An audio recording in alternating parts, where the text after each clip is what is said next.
হাজার বছর ধরে আমি পথ হাঁটিতেছি পৃথিবীর পথে, সিংহল সমুদ্র থেকে নিশীথের অন্ধকারে মালয় সাগরে।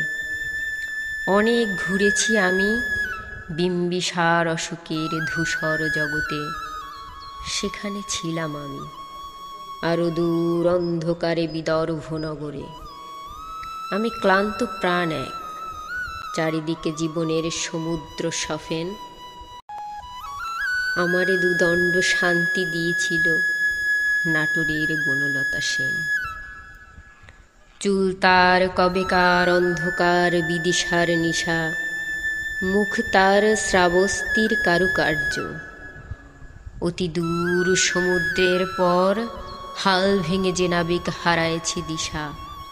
সবুজ ঘাসের দেশ যখন সে চোখে দেখে দারুচিনি দ্বীপের ভিতর, তেমনি দেখেছি তারে অন্ধকারে।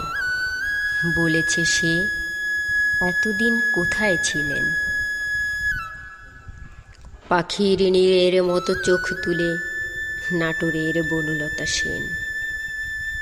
সমস্ত দিনের শেষে শিশিরের শব্দের মতন সন্ধ্যা আসে, ডানার রৌদ্রের গন্ধ মুছে ফেলে চিল। পৃথিবীর সব রং নিভে গেলে পাণ্ডুলিপি করে আয়োজন। তখন গল্পের তরে জোনাকির রঙে ঝিলমিল।